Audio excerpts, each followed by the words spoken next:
Some of it was driven by the Senate Democrats and Democrats putting stuff on his desk, which he did veto. But ultimately, I think it's important to recognize where we're at right now, where we need to go as a state. I mean, I'm my own person. I mean, I tell people that, and I learned a lot working at the U.S. Department of Health and Human Services. And what I learned is that I like the state government a lot better than what I like the federal government. All this federal government does is hand out checks, too big of checks to people, quite frankly. And we can, if we're going to have reforms and help protect ourselves through the 10th Amendment and fight for the rights that we have, and ultimately we can change things for the better for all of us, and to kind of keep things out. I've learned a lot, and I've been in public service for about a decade now, a little over a decade. And I work in the private sector in the Hedman Real Estate Company, and I've seen the challenges that are facing people right now, and I know what's got to get done. And we just simply can't. We can't spend the money right now because people don't have it.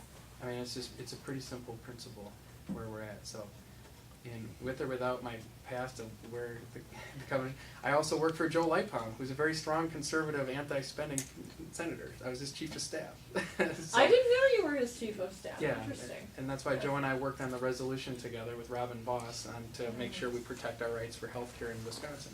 Great. And you'll see I'm the number 2 author on that bill in the state assembly, because Joe and I were kind of working on it, and Robin Voss and I Well, thank you for kind that. of working on it.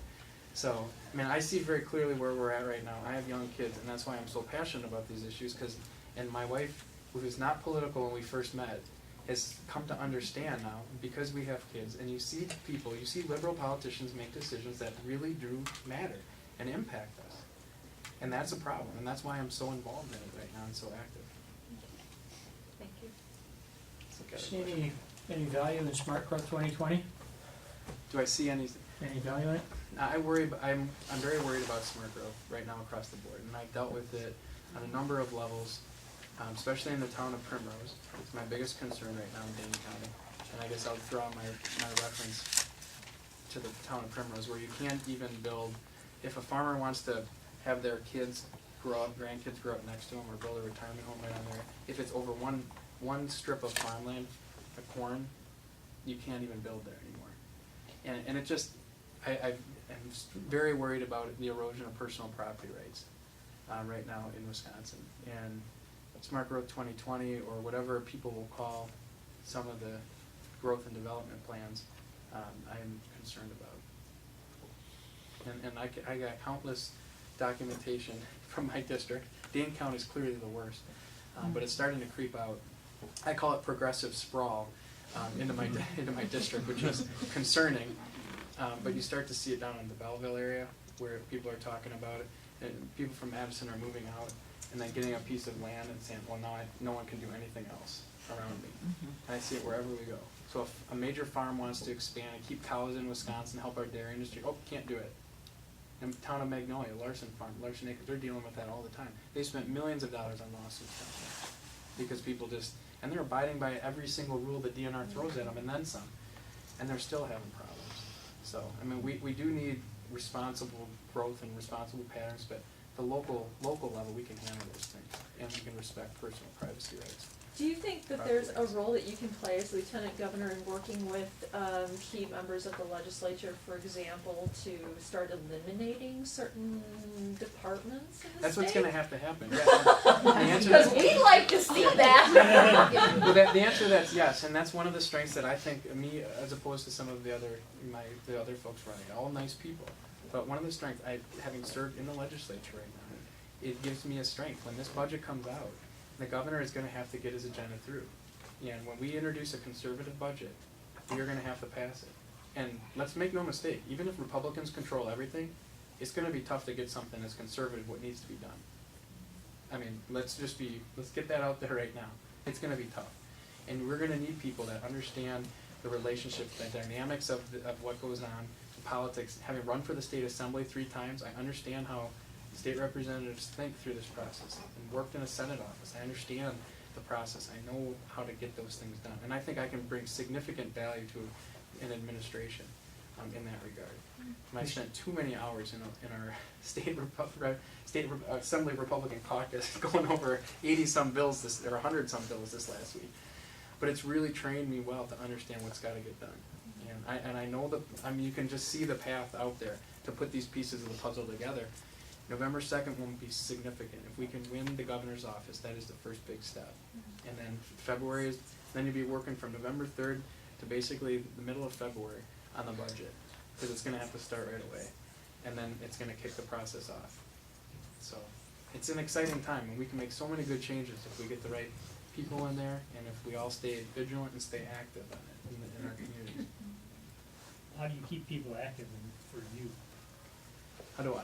For my Yeah, how do you- campaign? Yeah, how do you, mobilize people, once you're in a position, how do you mobilize the people that you need to help you? Communication. Communication is the number one thing.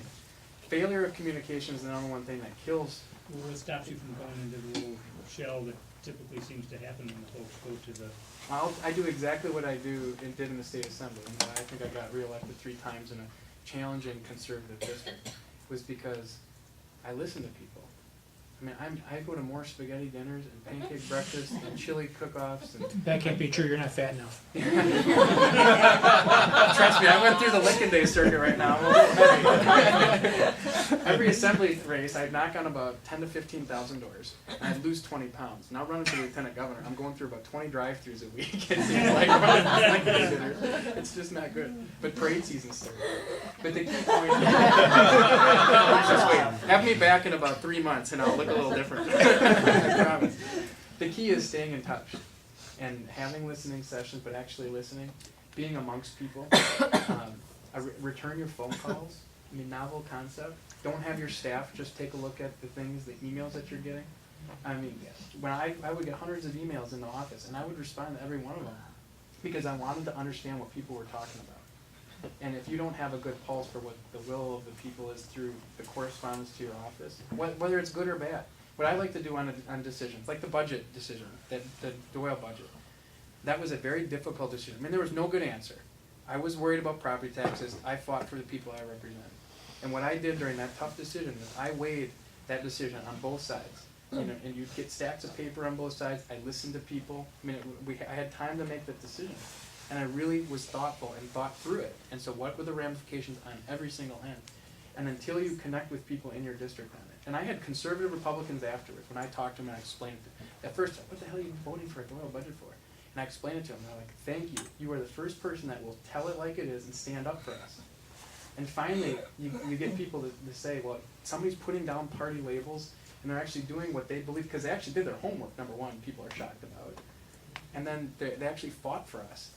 And that's what I'm trying to bring to public office, to change people's image of what state government can be and what you can do as legislators. that's good in the response side. I'm talking about when you have a message you're trying to convey to your cohorts, and you're saying, okay, come on, Pat, That one's come really, on with me.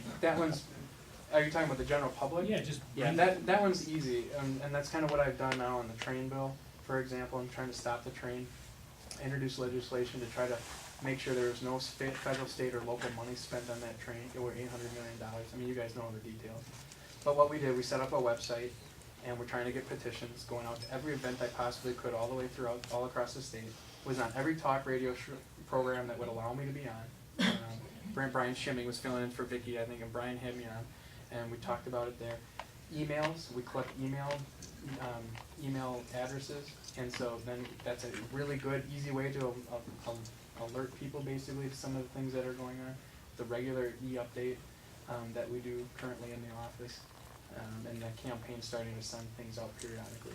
But those are all the ways. Putting it on our website and just drawing attention to it, and then having groups like this. Now, so are you getting groups like this actually come physically to what you need Yeah, them to do? we're starting to, but I will tell you, it has not always been like that. When I first started, it was I call it the silent majority, but they were silent. I mean, in the southern part of my district, where all the conservatives are, I mean, that's the only way that I was able to get elected to the 80th Assembly District, being from Dane County. Because Monroe, where I grew up, the southern part, they're conservative down there. And I would win by so much of a vote down there that there wasn't enough votes in the other parts. And that's how we're going to retain this seat in the state assemblies. We got a guy from Monroe, Dan Hankey, who's running, and the Democrats from Evansville.